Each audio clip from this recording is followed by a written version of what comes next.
Hello, my shimmering star. I, Anamika Daya, welcome you all to this amazing platform of Tutors Theory. This is the chapter 3 of Unit 1 Science Education, and the name of the chapter 3 is Scientific Knowledge. यहाँ पे हम जानेंगे कि scientific knowledge क्या होती है, कैसे development हुई और इसका यूसेज कहाँ कहाँ पे है. तो वैज्ञानिक ज्ञान के बारे में जानेंगे. सबसे पहले जो साइंटिफिक नॉलेज है उसकी अंडरस्टैंडिंग डेवलप करने के लिए हमें बच्चों को ये बताना पड़ेगा कि जो साइंटिफिक नॉलेज है वो कोई एंड प्रोडक्ट नहीं है कि आपने किसी चीज को खोज लिया और आप ये बोल दोगे कि yes this is the scientific knowledge. Scientific knowledge is the total process, मतलब पूरी प्रक्रिया है कि कोई कार्य हो कैसे रहा है, क्या स्ट्रक्चर्ड इन्वॉल्व है, क्या फ्रेमवर्क रहा है किसी चीज में, यही.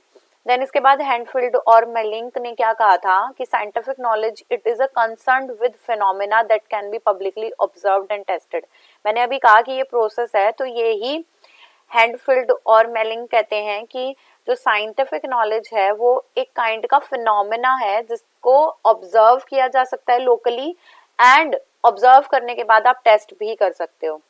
A body of scientific knowledge हम बोल सकते हैं कि वो नॉलेज वही है जो हमारे डोमेन्स में दिखाई देती है और जिसके लिए आप यूजफुल और वैलिड अंडरस्टैंडिंग प्रोवाइड कर सकते हो in the field of science, that is known as scientific knowledge. तो मैंने आपको क्या बताया कि साइंटिफिक नॉलेज क्या होती है. Scientific knowledge is a kind of knowledge in which we are dealing with the process and phenomena. ये कोई कार्य कैसे हो रहा है उसके बारे में जानेंगे, और वो फिनोमेना ऐसे फिनोमेना है जिसे आप ऑब्जर्व कर सकते हो लोकली, एंड इन्हें टेस्ट भी किया जा सकता है. तो आप इन्हीं को क्या बोलोगे, साइंटिफिक फिनोमेना. इसके बाद है करेक्टरिस्टिक्स ऑफ साइंटिफिक नॉलेज. जो हमारी वैज्ञानिक ज्ञान है इसकी क्या करेक्टरिस्टिक्स हैं, इसकी क्या विशेषता रही है वो. सबसे पहले तो ऑब्जेक्टिविटी. ऑब्जेक्टिविटी का मतलब कि ये कंटेंट ओरिएंटेड ही रहेगी, मतलब किसी कंटेंट के लिए उसकी ऑब्जेक्टिविटी है, उसका उद्देश्य है जिसको हमें परिपूर्ण करना है. देन वेरीफाइबिलिटी, मैंने अभी आप लोगों को बताया कि it can be observed locally and can be tested. इसके बाद है एथिकली न्यूट्रल. ये एथिकली न्यूट्रल है. एथिकली न्यूट्रल होने का मतलब कि साइंस एक ऐसा सब्जेक्ट है जो ये नहीं देखता कि आपको इमोशनल होके काम करना है. लाइक अगर मैं कहूँ किसी बच्चे की मम्मी बीमार है और वो बिना पैसों के मेडिकल स्टोर पे चला जाता है, और मेडिकल स्टोर वाला तो मना कर देगा बिना पैसों के, तो वो वहां से दवाइयां चोरी करके ले आता है. तो साइंस ये नहीं कहेगी कि आपको इमोशनल होके सोचना है. साइंस बात करेगी एविडेंसेस पे कि नहीं, अगर बच्चे ने चोरी की है तो हाँ वो कल्प्रिट माना जाएगा. देन सिस्टमेटिक एक्सप्लोरेशन, मैंने आपको ये भी कहा कि it is a kind of process and phenomena जिसके अंदर आप एक प्रकार की सीक्वेंस या एक प्रकार की हायरार्की को फॉलो कर रहे हो किसी पाथ पे पहुंचने के लिए. Then reliability. रिलायबिलिटी का मतलब आप जो भी काम कर रहे हो वो ट्रस्टवर्दी होना चाहिए, और साइंस में आप यही तो काम है ना कि it can be observe locally and tested. इसे आप लोकल पीपल के साथ भी टेस्ट कर सकते हो. Precision, it is away from the errors. जितने एरर कम होंगे उतना ही चीजें प्रिसाइज होगी. एब्स्ट्रैक्टनेस. एब्स्ट्रैक्टनेस का आप ये मत सोचना कि मैम तो कह रही हैं कि सारी चीजें कॉन्क्रीट ही लेके चलनी है. आप ऐसी कोई चीजें नहीं ले सकते कि जिसमें आप ये बात बोलो कि हम कोई इमेजिनेशन लगा रहे हैं, कोई सुपरस्टिशियस चीज लगा रहे हैं. पर साइंस का ये मानना है कि कोई भी न्यू अगर फाइंडिंग होती है ना, वो सबसे पहले किसी की इमेजिनेशन ही होती है. कोई यही सोचता है कि ये कैसे हो सकता है, हाउ इज इट पॉसिबल. लोगों ने क्या ये सोचा था कि हम इतना भारी भरकम एरोप्लेन हवा में उड़ा पाएंगे. एक्यूरेसी. एक्यूरेसी का मतलब है कि रिजल्ट ओरिएंटेड रहेगा, वही एरर कम रहेंगे. एरर कम होने के साथ साथ आप एक्यूरेट रिजल्ट तक पहुंच पाओगे. देन आते प्रिडिक्टेबिलिटी. हम जब चीजों को बार बार ऑब्जर्व कर रहे होते हैं इन अ सीक्वेंस, तो उसकी जो भी पैटर्न चल रहा है उस पैटर्न के अकॉर्डिंग आप फ्यूचर में होने वाली चीजों के लिए भी रिकमेंडेशन प्रोवाइड कर सकते हो. I think it is clear. अब इसमें टाइप्स है साइंटिफिक नॉलेज के. फर्स्ट टाइप है डिडक्टिव रीजनिंग. डिडक्टिव रीजनिंग क्या होती है, जो मेरे स्टूडेंट है उन्हें पता भी होगा कि मैं बहुत बार एग्जांपल दे चुकी हूँ डिडक्टिव और इंडक्टिव के लिए. मैं आज आपको भी एक एग्जांपल देती हूँ. आई थिंक उससे आपको ज्यादा बेटर क्लियर होगा. अगर मैं बात करती हूँ डिडक्टिव रीजनिंग की, और मैं साथ में बता रही हूँ आपको इंडक्टिव रीजनिंग भी. डिडक्टिव और इंडक्टिव रीजनिंग में क्या फर्क है, ठीक है. मान लो एक बच्चा ने एक एप्पल देखा है. एप्पल देखा, एप्पल था ग्रीन कलर का. बच्चे ने उसे टेस्ट किया तो कहा ये तो खट्टा है. अगर नेक्स्ट डे आया, नेक्स्ट डे फिर एप्पल देखा, फिर वो ग्रीन कलर का था, फिर वो सोर टेस्ट का निकला। फिर देखा एप्पल, फिर ग्रीन कलर था, फिर खट्टा निकला। फिर एप्पल देखा, फिर ग्रीन कलर का था और फिर खट्टा निकला। तो बच्चे ने ना एक जनरलाइजेशन बना ली कि जो ग्रीन कलर का एप्पल होता है, जो पूरी तरह से राइपन अप नहीं हुआ है, जो पूरी तरह से पका नहीं है, वो ग्रीन कलर का होता है और वो खट्टा होता है टेस्ट में। तो बच्चे ने यहाँ क्या किया है, बच्चे ने क्या किया है, ऑब्जर्व किया, ऑब्जर्व किया, ऑब्जर्व किया, ऑब्जर्व किया और देन एक जनरलाइजेशन बना लिए लास्ट में कि मुझे ये समझ आया है। डिडक्टिव रीजनिंग में क्या है, मैम बता दे बेटा, जो एप्पल ग्रीन कलर का होता है ना वो खट्टा होता है टेस्ट में। तो बच्चा क्या करेगा, टेस्ट करके देखेगा, फिर टेस्ट करके देखेगा, मतलब उसके पास अब जनरलाइजेशन है और वो स्पेसिफिक की तरफ जा रहा है। यहाँ पे आप स्पेसिफिक से जनरलाइजेशन की तरफ जा रहे हो, मतलब हम अलग अलग काम करके देख रहे हैं और लास्ट में जनरलाइज कर रहे हैं। तो मैं और ये कह सकते हैं हम कि जो डिडक्टिव रीजनिंग होती है इसमें जनरलाइजेशन ऑलरेडी प्रोवाइड होती है। इंडक्टिव रीजनिंग में we are reaching to generalization, हम जनरलाइजेशन खुद ढूंढ रहे हैं। इंडक्टिव रीजनिंग में आप फॉर्मूले खुद ढूंढ रहे होते हो, डिडक्टिव रीजनिंग में आपको फॉर्मूला गिवन होता है और आप उस फॉर्मूले को ट्राई आउट कर रहे होते हो चीजों को फाइंड आउट करने के लिए, ठीक है। यस, तो डिडक्टिव रीजनिंग क्या हुआ कि जिस deductive reasoning is a basic form of valid reason, जिसके पास आपके पास वैलिड रीजन है, आप उसे लेके चल रहे हो। Deduction start from the journal statement, journal statement से स्टार्ट होती है। हाइपोथेसिस टेस्ट कर सकते हैं यहाँ पे और लॉजिकल कंक्लूजन तक पहुंचते हैं। डिडक्टिव रीजनिंग एक पहले से इन्फेरेंस है जिसके अंदर प्रेडिक्शन हो चुके हैं, कॉन्सिक्वेंसेज लग चुके हैं, सारी चीजें हो चुके हैं, ऑब्जर्वेशन हो चुके हैं, अब हम उसे बस एज अ ट्रैवलर को पाथ फॉलो करना है। देन डिडक्टिव रीजनिंग में क्या हुई, आपको थ्योरी ऑलरेडी गिवन है, आपको हाइपोथेसिस तक जाना है, फिर आपको ऑब्जर्व करना है और आपको कंफर्म कर देना है, मतलब सब कुछ आपके पास है, बस आपको कंफर्मेशन तक जाना है। इसके बाद कैरेक्टरिस्टिक क्या हुई, डिडक्टिव रीजनिंग जो है कंफर्म्ड है और वेरीफाइड है, पहली बात। दूसरी बात, डिडक्टिव रीजनिंग है general to more specific, general to specific जा रहे हैं, ना कि स्पेसिफिक टू जर्नल जा रहे हैं, मतलब जनरलाइजेशन हमारे पास ऑलरेडी है and it is a kind of top down approach, ध्यान रखना टॉप डाउन अप्रोच है, ठीक है। टॉप टू बॉटम भी बोल सकते हैं, टॉप टू डाउन अप्रोच भी बोल सकते हैं। कंक्लूजन फॉलोड लॉजिकली, जो प्रीमाइसेस आपको गिवन होंगे उनके लिए आप कंक्लूजन फॉलो कर रहे हो, मतलब आप अपना जो फैक्ट है वो फॉलो कर रहे हो, आपको कंक्लूजन तक पहुंचना है और फैक्ट आपको ऑलरेडी गिवन है। एग्जांपल जैसे ग्रीक फिलोसोफर थे एरिस्टोटल, हु इज जिन्हें फादर बोला गया डिडक्टिव रीजनिंग का, उन्होंने कुछ एग्जांपल दिए हैं। ऑल मैन आर मॉर्टल, मतलब सभी मनुष्य नश्वर हैं। सोक्रेट्स इज अ मैन, तो सोक्रेट भी क्या होगा, मॉर्टल होंगे। आर्गुमेंट क्या कहता है कि आप जो भी रूल मतलब एक जगह आपको गिवन थी वो रूल एक्सेप्ट कर लिया गया है और वो डिडक्टिव रीजनिंग का पार्ट बन गया है।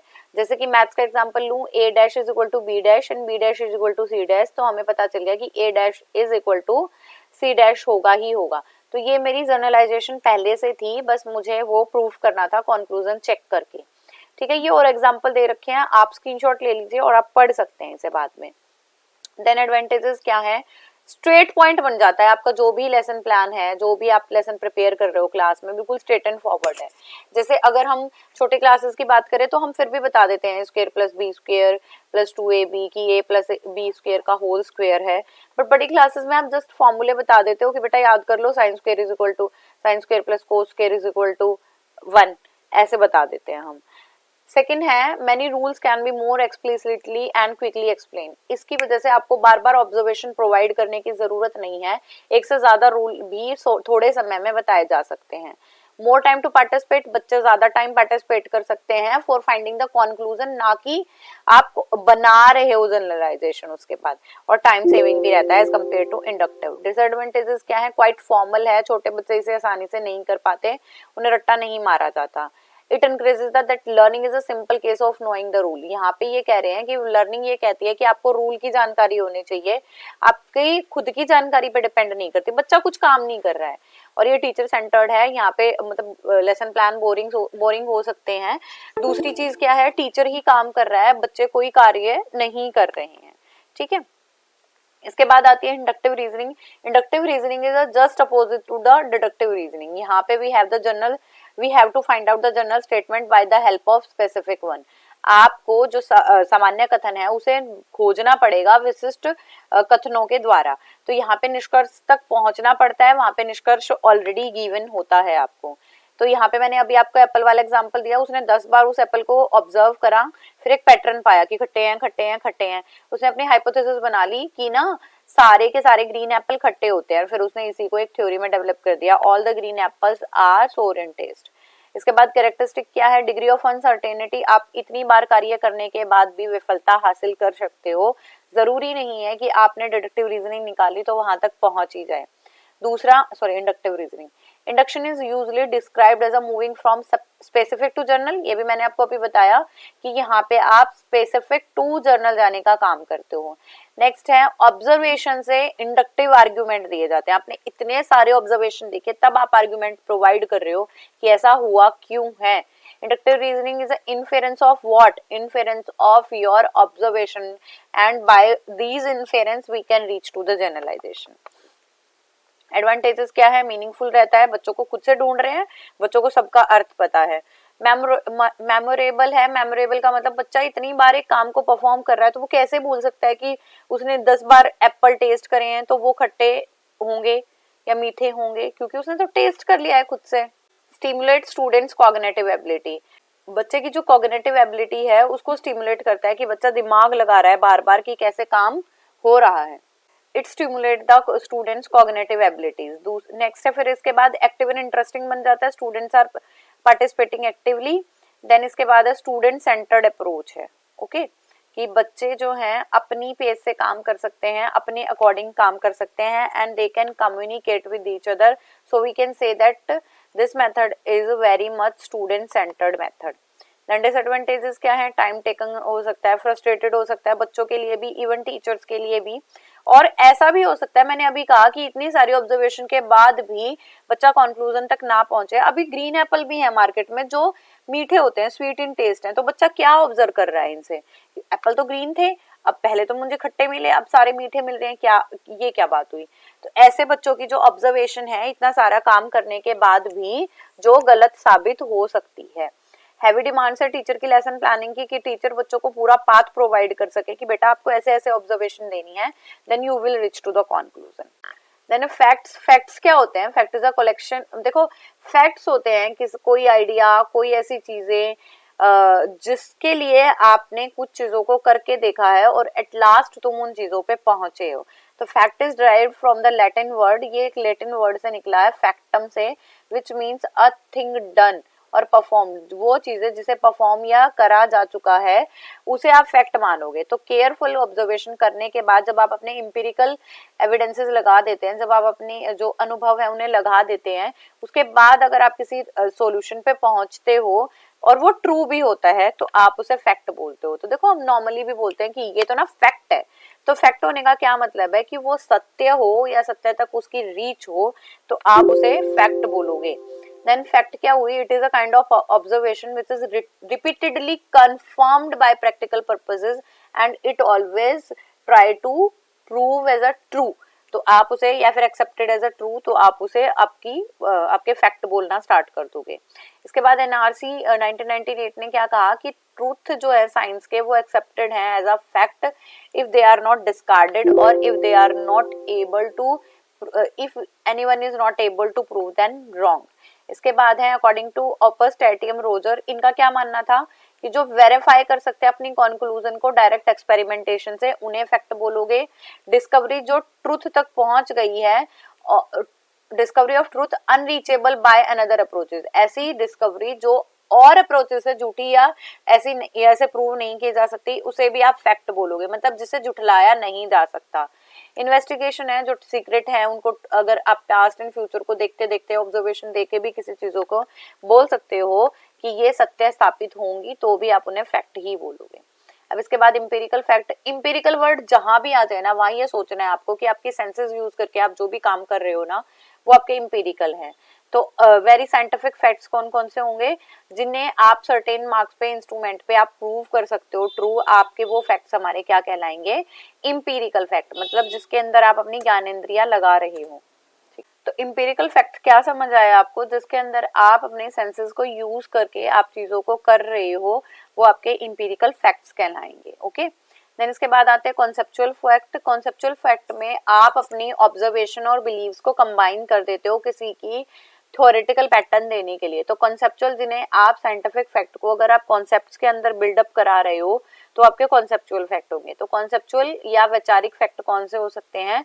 The world which is strongly philosophical and the view by which we can conclude by living, जिसको आप एक जो जिस दुनिया में आप रहते हो, जहाँ पे आप रहते हो, उसके फिलोसॉफिकल चीजों को लगा के अपने बिलीव्स को ट्रुथ प्रूव कर सकते हो आप, तो वो आपके कॉन्सेप्चुअल फैक्ट ही कहलाएंगे। तो ये स्ट्रॉन्ग एविडेंसेस हैं जो हमने अपनी लिविंग एरिया से फाइंड आउट करे हैं और उन्हें आप सत्य भी स्थापित कर सकते हो।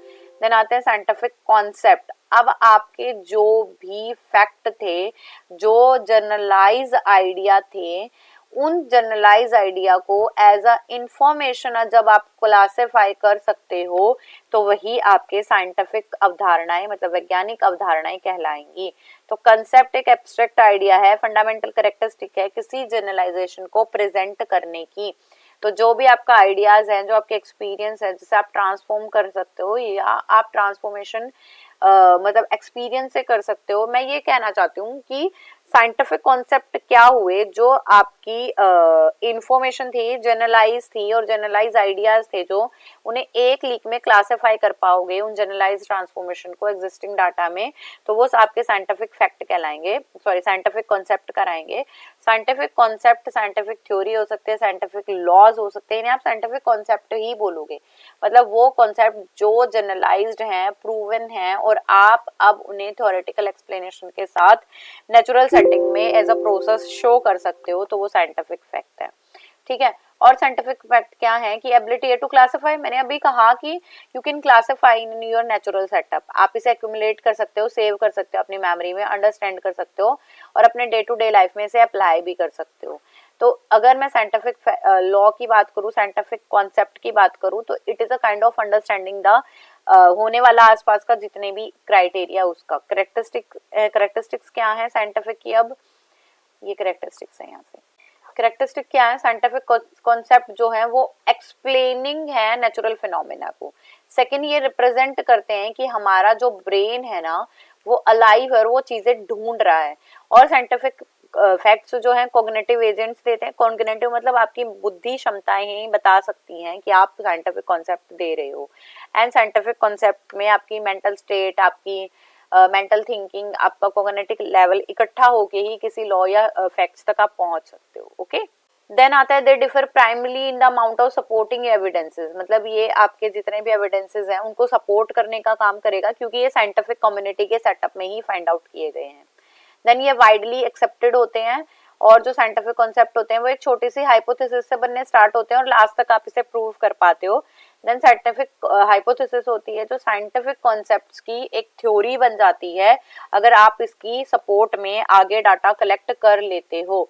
तो और भी क्या कह सकते हैं, scientific concepts and scientific law are proven true over the time again and again। And scientific concept जो है वो क्या है, कम्युनिटी डिबेट कॉन्सेप्ट्स, इन्हें आपको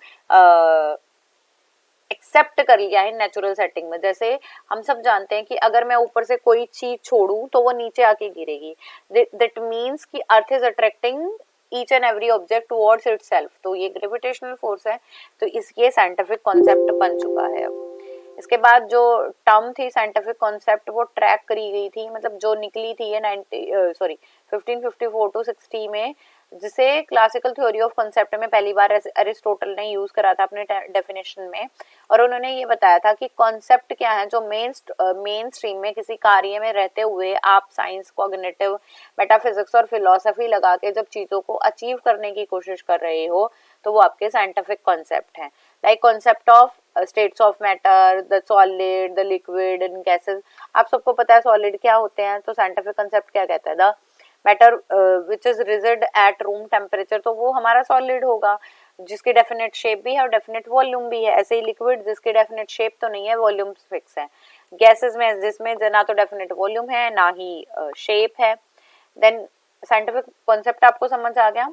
देन इसके बाद है जनरलाइजेशन। जनरलाइजेशन क्या होती है, फैक्ट्स को और ज्यादा ब्रॉडर बनाने के लिए जो भी आप यूनिवर्सल स्टेटमेंट प्रोवाइड करते हो वो आपकी जनरलाइजेशन होती है। जैसे मैंने कहा कि ग्रीन एप्पल सोर इन टेस्ट होते हैं, तो ये मेरा फैक्ट है, और अगर यूनिवर्सल स्टेटमेंट इसे बना दूं, इसमें यूनिवर्स में जितने भी लोग हैं इसे सब जो है हामी भर दें, तो मेरी जनरलाइजेशन कहलाएगी। तो साइंटिस्ट जो है जनरलाइजेशन को रिसर्च में यूज करते हैं। एक्यूरेट होनी चाहिए जनरलाइजेशन। एंड जनरलाइजेशन कहाँ से डेवलप होनी चाहिए, पहले तो आप सेल्फ एक्सपीरियंस करो, उस चीजों पे एक्सपेरिमेंटेशन करो, एंड दैट जो नॉन एसेंशियल उस पार्ट को रिमूव कर दो, जो एसेंशियल उसे ऐड कर लो, और एक्सेप्ट भी करवाओ यूनिवर्सल। ठीक है, तो वो आपकी जनरलाइजेशन कहलाएगी। इसके बाद है साइंटिफिक लॉ। साइंटिफिक लॉ क्या होते हैं, जिसके अंदर आप मतलब थॉट्स हैं, जो आपकी थिंकिंग है, जो इंफॉर्मेशन है, जो ट्रू प्रूफ हो चुकी है, वो साइंटिफिक फैक्ट बन रहे हैं। अब उन्हीं साइंटिफिक फैक्ट्स को फर्दर जितना वेरीफाई करा जाएगा ऑब्जर्वेशन के अकॉर्डिंगली ही वो सिमिलर सिचुएशन में और अप्लाई कर दिया जाएगा, तो वो साइंटिफिक लॉ बन जाएंगे। तो आई थिंक आपको समझ आया होगा कि जनरलाइजेशन क्या है और साइंटिफिक लॉ क्या है, जिसके अंदर आप अपने एक्सपीरियंसेस को सिमिलर सिचुएशन में बार बार रिपीट करते हो, साइंटिफिक फैक्ट से आप एग्जामिन करते हो, क्लोज ऑब्जर्वेशन देते हो और किसी सिचुएशन में अप्लाई भी कर लेते हो, तो वो आपका जो फाइनल कंक्लूजन आएगा ना, आप उसे साइंटिफिक लॉ बोलोगे। मतलब पहले आपके पास साइंटिफिक फैक्ट थे, फैक्ट से जनरलाइजेशन बनी, जनरलाइजेशन से साइंटिफिक कॉन्सेप्ट बने, और वही कॉन्सेप्ट अगर आपने on repetition of time accept कर लिए हैं, तो वो मेरे साइंटिफिक लॉ बन जाएंगे। ओके, ठीक है। तो scientific facts and concept are proper generalization and verification and they are accepted as a scientific law in the world of science.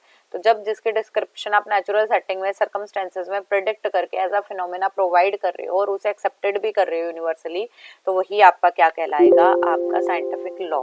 Scientific law तब बनते हैं जब आप अपने नेचुरल सेटिंग में रहते हुए टिपिकल सिचुएशन के साथ डील कर रहे हो और उन टिपिकल सिचुएशन को अपने ऑब्जर्वेशन, अपने एक्सपेरिमेंटेशन से सत्य स्थापित कर रहे हो। और उस लॉ में आप एक चीज का ध्यान रखोगे, आप ये भी बताओगे कि why it happen, how it happen, and इसकी पूरी डिस्क्रिप्शन देना भी हमारा साइंटिफिक लॉ के अंडर ही आता है। अकॉर्डिंग टू कोलंबिया एनसाइक्लोपीडिया कहती है a verified generalization is considered as a scientific law. मतलब जो भी आपने जनरलाइजेशन वेरीफाई कर चुके हो आपको, तो वो आपकी एज अ साइंटिफिक लॉ ही कहलाएगी। पॉपर क्या कहते हैं, a law of science can never be proved, it can only be use to make a prediction and tested possibly. मतलब ये कह रहा है कि जब तक आप उसे सत्य स्थापित नहीं करोगे या उसके जब तक गलत स्थापित होने की संभावना नहीं रहेगी, तब तक वो सच है और वो सच ही आपका साइंटिफिक लॉ है। तो जैसे लॉ ऑफ ग्रेविटेशन मैंने एग्जांपल दिया कि सारी चीजें ऊपर से नीचे गिरती हैं, तो फैक्ट इसका ये आ गया कि अर्थ इज अट्रैक्टिंग समथिंग, और यही चीजें मैंने बार बार करी और उसे किसी टर्म में बोल दिया कि लॉ ऑफ ग्रेविटेशन, तो वो हमारा साइंटिफिक लॉ बन गया है। क्लियर है। इसके बाद आते हैं साइंटिफिक थ्योरी।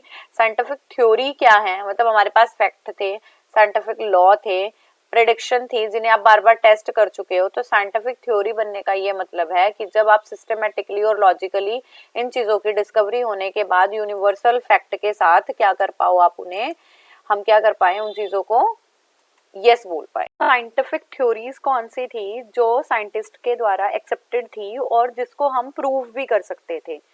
तो साइंटिफिक थ्योरी की ने माना गया कि जो ऑन टाइम, मतलब वहां पे जहाँ पे ये थ्योरीज करी जा रही हैं वो क्या हुई हैं, ट्रुथ साबित हुई हैं, और वो ऑन टाइम जो टाइमली ग्राउंडेड जो एविडेंसेस थे उन पे उन्हें ट्रू कर सकते हैं। मतलब हम उन्हें सत्य स्थापित कर सकते हैं और उन्हीं तथ्यों पे आधारित होती हैं ये। ठीक है। इसके बाद है और लॉजिकली कंसिस्टेंट होते हैं। मतलब लॉजिकली भी आप इन सिद्धांतों का अनुभव कर सकते हैं। आई एम सेइंग कि आप इन्हें लॉजिकली भी बता सकते हो। तो साइंटिफिक थ्योरी क्या हुई, साइंटिफिक थ्योरी ग्राउंडेड बेस पे, मतलब on time that grounded base पे एविडेंसेस पे डिपेंड करती थी। दूसरा लॉजिकल होती थी, कॉन्सिस्टेंस होती थी, एंड वेल एस्टेब्लिश्ड प्रिंसिपल से ही आपकी साइंटिफिक थ्योरी की डेवलपमेंट हुई है। इसके बाद explains more than rival theories and then have potential to lead the new knowledge. देखो ऐसा नहीं था कि साइंटिफिक थ्योरी आज मैंने दे दी तो मेरी थ्योरी को कोई चैलेंज नहीं कर सकता या कोई उस थ्योरी के अगेंस्ट नहीं आ सकता। थ्योरीज की राइवल थ्योरीज भी आई हैं और जिस थ्योरी ने उन थ्योरीज को लीड कर लिया है वो थ्योरी हमारी जनरली एक्सेप्टेड हो गई है, मतलब जिसका पोटेंशियल ज्यादा था वो जनरली एक्सेप्टेड हो गई है, अदरवाइज वो सारी रिजेक्ट हो गई हैं। तो साइंटिफिक थ्योरी को कैसे डिफाइन किया जा सकता है? साइंटिफिक थ्योरी लॉजिकल होती है, सिस्टमैटिक होती है, प्रिंसिपल्स, सेट ऑफ प्रिंसिपल को एक्सप्लेन करती है, और वो प्रिंसिपल जो हैज बीन वेरीफाइड, जिन्हें वेरीफाई किया जा सकता है। एंड या फिर अगर वेरीफाई नहीं किया गया है तो ऐसे कोई भी एविडेंसेस अब तक प्रोवाइड नहीं हुए हैं जो उस थ्योरी को डिनाई कर दें। According to Groot, when scientists endeavor to fit the available broad interrelation and general principle into a orderly, logically constructed system, such system is called as a theory. जिसके अंदर साइंटिस्ट जो हैं वो इंटररिलेशन provide करें, principles को logically construct कर सकें और एक सिस्टम के अंदर उन्हें रख दें, एक फ्रेमवर्क के अंदर उन्हें डिजाइन कर दें, तो वो थ्योरी कलेक्टिवली हमारी साइंटिफिक थ्योरी कहलाएगी। ठीक है, गुड एंड हार्ट का क्या कहना है? Theory refers to relationship between facts and, मतलब जो फैक्ट्स होते हैं और जो मीनिंगफुल वे हैं उन फैक्ट्स को डिफाइन करने के, वो भी कलेक्टिवली हमारी साइंटिफिक थ्योरी ही कहलाते हैं। मैथसन का क्या कहना है? A theory specifies the relationship between events and purposes, मतलब क्या हो रहा है और उसके पीछे का क्या कारण है, और उन्हीं एविडेंसेस को रीड करके अगर आप प्रिडिक्ट भी कर देते हो, predicting the future events, so that is also known as a scientific theory. तो ओवरऑल अगर मैं बात करूं तो साइंटिफिक थ्योरी क्या हुई? एक सिस्टमैटिक है, लॉजिकल है, रिलेशनशिप है किसका? इवेंट्स का और फैक्ट्स का। और ये जो इवेंट्स और फैक्ट्स हैं ये अगर मैं ग्राउंडेड थ्योरी पे बात करूं, ग्राउंड बेस पे बात करूं, तो एविडेंसेस हैं, और एविडेंसेस भी कौन से हैं? That evidences which is verified, जिन्हें सत्य स्थापित कर दिया गया है या करा जा चुका है। एक चीज और बताई थी मैंने कि if they are not verified तो उनके अगेंस्ट भी कोई ऐसी स्टेटमेंट नहीं आई है या अगेंस्ट ऐसा कोई प्रूफ नहीं आया कि आप उन थ्योरीज को रिजेक्ट कर सको। नेचर क्या है? साइंटिफिक थ्योरी फॉर्मुलेशन है किस किस का? फैक्ट्स का, कॉन्सेप्ट का, जनरलाइजेशन का, रूल्स का, प्रिंसिपल का। तो जो साइंटिफिक थ्योरी है वैज्ञानिक सिद्धांत है, जो वैज्ञानिक तथ्य, अवधारणाएं, सामान्यकरण, नियम और सिद्धांत, इन सबको प्रयोग में लाकर ही साइंटिफिक थ्योरी बनाई जा रही है। The newly discovered scientific fact, जो भी हमारे नए डिस्कवर्ड फैक्ट है उन्हें कैसे काम करना है, कैसे वो काम कर रहे हैं या असिस्ट कैसे कर रहे हैं हमारी मॉडिफिकेशन को, जो आगे हमारी मॉडिफिकेशन होने वाली है, तो उन सबको अगर हम देख लें तो वो भी हमारी साइंटिफिक थ्योरी। तो साइंटिफिक थ्योरी का नेचर ये भी है कि जो डिस्कवर हो चुका है उसे ऐड करना, scientific fact, scientific laws, scientific generalisation, principles, इन सब का भी यूसेज करना है। इसके बाद कैरेक्टरिस्टिक्स की बात करूं, टेस्टेबल, मतलब जिन्हें वेरीफाई किया जा सकता है या अभी चैलेंजेस नहीं हुए हैं। रेप्लिकेबल, किन्हीं चीजों पे प्रयोग करने योग्य हैं। अनुकरणीय, मतलब इमिटेशन कर सकते हो, आप इन्हें इमिटेट कर सकते हो, इनको दोबारा से प्रूव कर सकते हो। स्टेबल हैं, कुछ टाइम पीरियड के लिए वो बिल्कुल स्टेबल है। हाँ, ऐसा हो सकता है कि फ्यूचर में जाके वो चैलेंज कर दिए जाएं, बट अभी वो ट्रुथ थे। देन सिंपल, प्रिसाइज होनी चाहिए और ब्रीफ होनी चाहिए, तभी तो आप चीजों को अच्छे से एलेबोरेट कर पाओगे। अगर चीजें कॉम्प्लेक्स ही हैं तो आपने क्या बताया उसके बारे में? आपने चीजें ही नहीं बताई हैं। कंसिस्टेंट है, कंसिस्टेंट मतलब एक इवेंट जो था वो दूसरे इवेंट से जुड़ा हुआ है, और ऐसे ही कर करके हम रिजल्ट तक पहुंचे हैं। इसके बाद मैं ओवरऑल क्या कंक्लूड कर सकती हूँ कि scientific knowledge, scientific theory, general principles systematic होते हैं, सारे के सारे सिस्टमैटिक हैं, लॉजिकल हैं, प्रिसाइज हैं, प्रेडिक्शन प्रोवाइड करते हैं, फ्यूचर इवेंट्स को रीड करने की बात करते हैं, एंड एक्यूरेट हैं, तभी तो वो हमें यूनिवर्सली एक्सेप्टेंस हमने उन्हें दे दी गई है। ओके, नेक्स्ट है हमारा साइंटिफिक एटीट्यूड। साइंटिफिक एटीट्यूड क्या होता है? सबसे पहले अगर आप किसी साइंस में कोई काम करना चाहते हो, किसी चीजों को अचीव करना चाहते हैं, और वो अचीवमेंट भी आपकी कैसी हो? साइंटिफिकली हो। मतलब साइंटिफिकली का क्या मतलब है यहाँ पे बार बार बोलने का? कि आप एक ऐसा पाथ फॉलो कर रहे हो जो सबसे पहले तो लॉजिकल है, सीक्वेंशियल है, मतलब एक ही सीक्वेंस आप चल रहे हो। ऐसा नहीं है कि आपने, अगर आपको खाना बनाना है तो पहले आप कुछ और काम कर लोगे। लाइक अगर आपको खाना बनाना है तो भी आपको सीरीज से चलना पड़ेगा कि पहले आपको सब्जी कटिंग करनी पड़ेगी, देन आप कुछ भी कर पाओगे। तो यही इनका कहना है कि साइंटिफिक होने का मतलब क्या है कि लर्नर को जितने भी चेंजेस आ रहे हैं उन चेंजेस के लिए एक सीक्वेंस को फॉलो करना, एक सिस्टम को फॉलो करना पड़ेगा, and that system will be very sequential. Like first of all you have to achieve the, मतलब you have to decide your objective, then आपको उसके ऊपर बिहेवियर चेंजेस देने पड़ेंगे, ऑब्जर्वेशन देनी पड़ेगी। तो साइंटिफिक एटीट्यूड का क्या कहना है कि आपकी वो गतिविधियां, योर एक्टिविटी या फिर your wish to do the activities जिससे आपकी स्किल्स का पता चले और फर्दर आप अपनी नॉलेज को कंस्ट्रक्ट कर पाओ, एंड उन चीजों को आप अगर पॉजिटिवली जज कर रहे हो तो वो आपका साइंटिफिक एटीट्यूड कहलाएगा। तो जब आप किसी एक्टिविटी को परफॉर्म कर रहे होते हो, कलेक्ट कर रहे होते हो नई इन्फॉर्मेशन के लिए, तो आप उस नॉलेज के लिए विलिंग हो या यू आर फीलिंग डल, तो scientific attitude is also most important kind of tool in the hand of scientist which play the essential role to achieve the objective. तो साइंटिफिक एटीट्यूड का क्या मतलब हुआ, जिसके अंदर आप ओपन माइंडेडनेस हो, ये एनएसएस ने बताया, NSS the national society of study of education, and accurate knowledge पे बात करो, कॉन्फिडेंस रहो, आप कॉन्फिडेंट रहो, एक्सपेक्टेशंस, जो आपकी एक्सपेक्टेशन थी, आप जितना खोजना चाहते थे उनका सॉल्यूशन ढूंढो और प्रॉब्लम सॉल्विंग एबिलिटी भी बना के रखो, तो वही चीजें आपकी साइंटिफिक एटीट्यूड कहलाएंगी।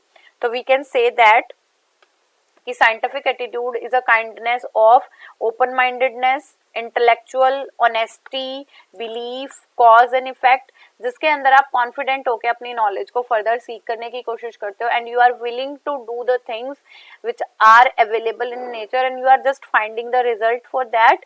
तो वो सारा हमारा साइंटिफिक एटीट्यूड होगा। तो मेरा क्या कहना है, ओपन माइंडनेस, आपकी मानसिकता सही होनी चाहिए, मतलब आप एक बायसनेस भी नहीं करोगे, आप अपनी मेंटल एबिलिटीज यूज करोगे, बौद्धिक क्षमता यूज करोगे, कॉज ढूंढोगे, किसी कोई अगर कार्य हो रहा है तो उसका रीजन क्या है और उसका इफेक्ट क्या है, आपके पास जितनी नॉलेज है you are willing to apply and you are willing to seek further knowledge from that. तो ये हमारे साइंटिफिक एटीट्यूड होगा।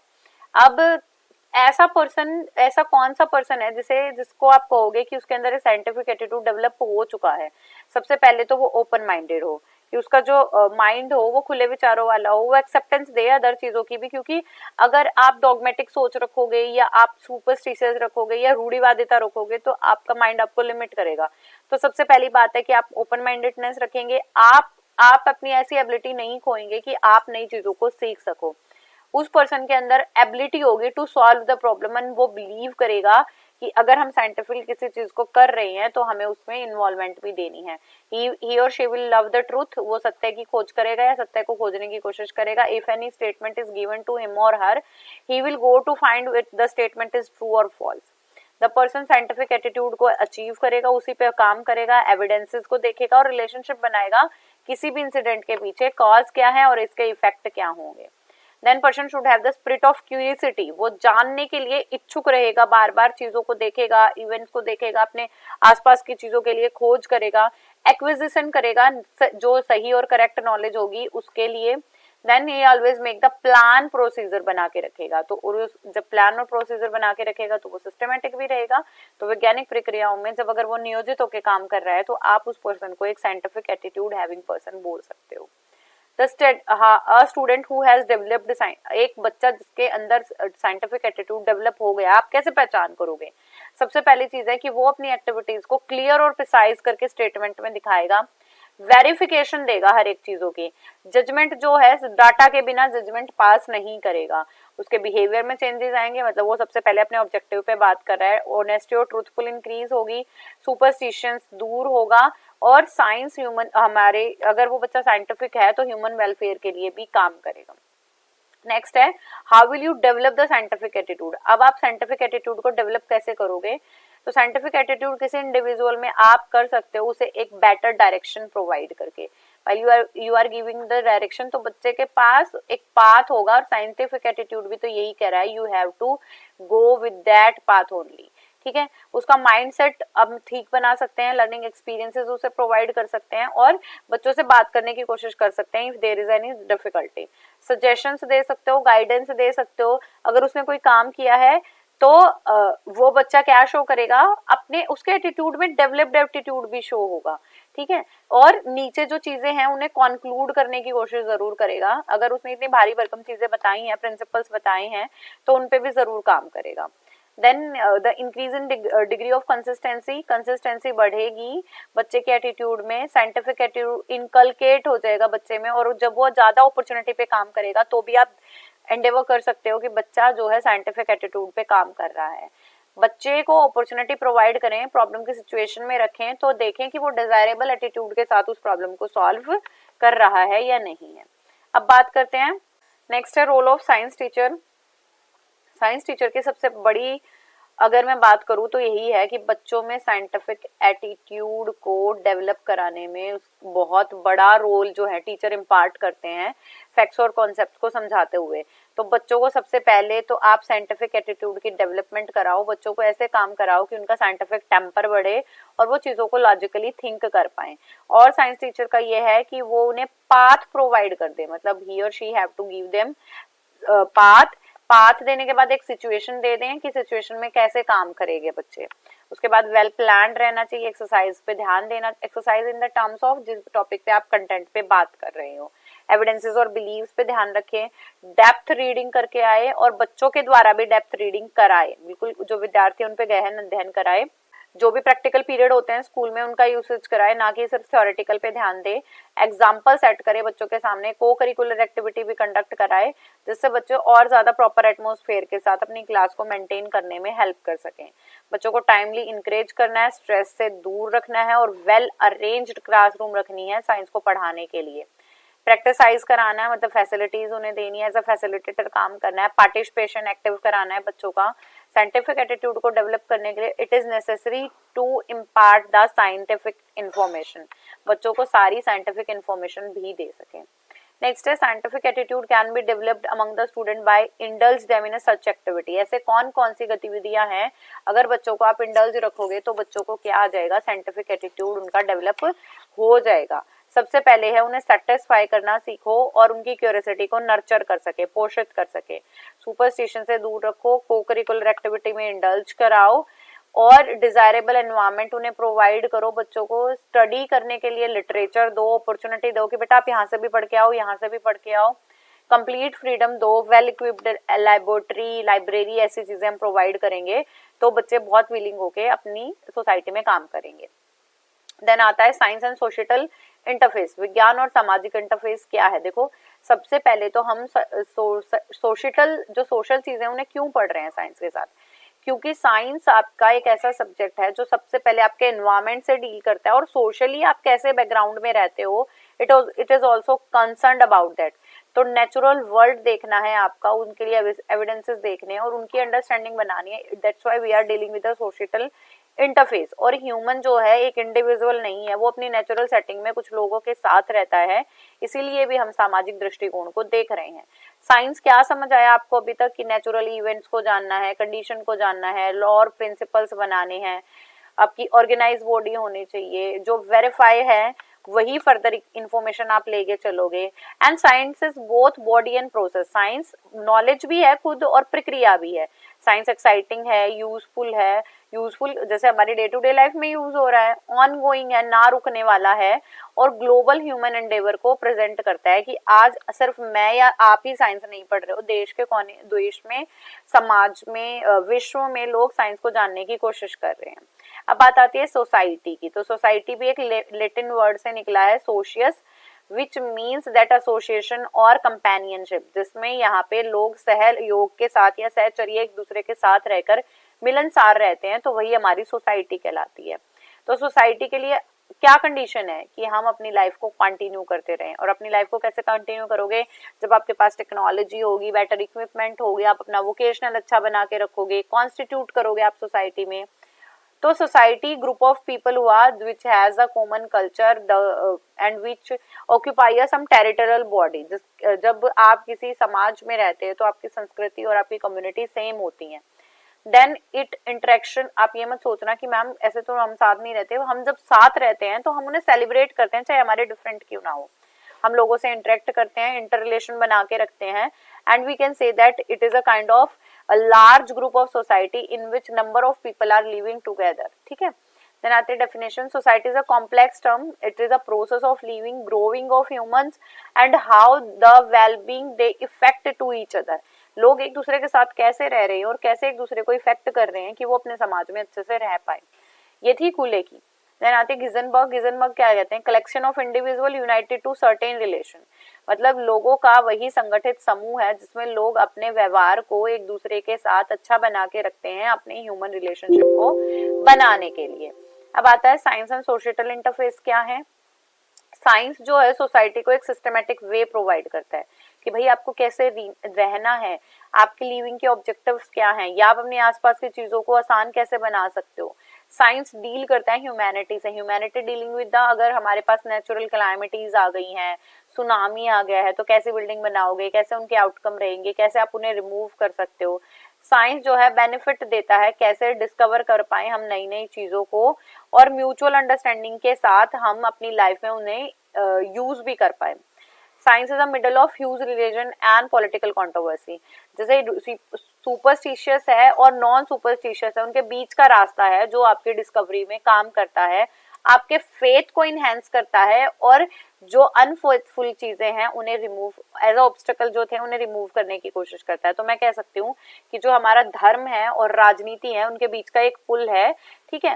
And science greatly increase the ability of people, लोगों की जो कम्युनिकेट करने की, संप्रेषण करने की एबिलिटी है उन्हें बढ़ा देता है।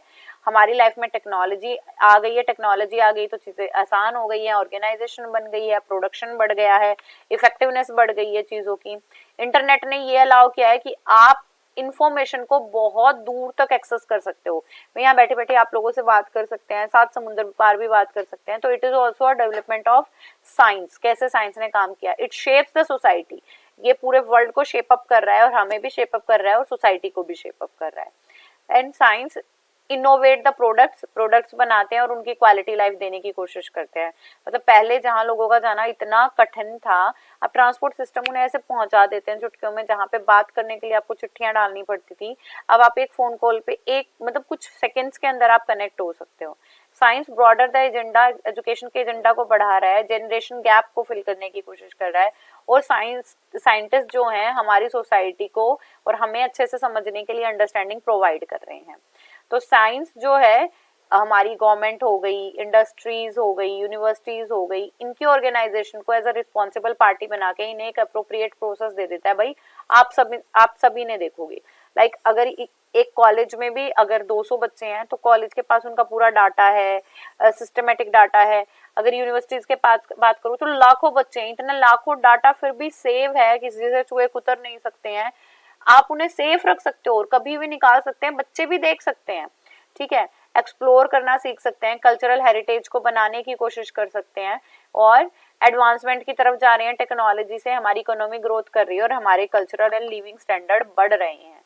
तो ग्लोबल इन्वायरमेंट को समझने के लिए, म्यूचुअल डिसिप्लिन बनाने के लिए, इंटरडिसिप्लिनरी अप्रोच को अचीव करने के लिए साइंस ने आपको बेटर अंडरस्टैंडिंग पावर दी है, और ऐसी इंफॉर्मेशन पे डिस्कशन करने के लिए आपको एक फॉरम बना दिया है जिसमें आप अपने परसेप्शन बहुत अच्छे से दे सकते हो। तो science and society both are related with each other, because science is useful to development of society and society is going to develop our scientific nature in the person।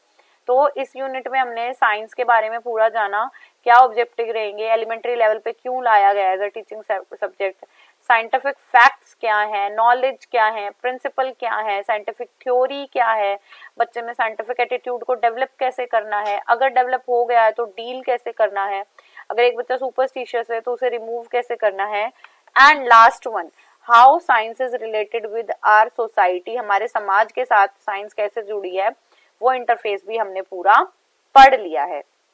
तो अगर फिर भी आपकी कोई क्वेरी है तो आप यू कैन कमेंट डाउन, आप कमेंट कर सकते हैं। एंड सेकेंडली आप वीडियो को रिपीट करके भी देख सकते हैं। If anybody have the speed और पेस प्रॉब्लम तो यू कैन इंक्रीज और डिक्रीज द स्पीड, बिकॉज हमारे पास 0.5 से आई थिंक 2 पॉइंट तक है, आप स्पीड को बढ़ा और कम कर सकते हो। So it is all about the science unit 1 of second year DLH second year. So keep going, keep growing and keep learning, my dear students. Bye bye.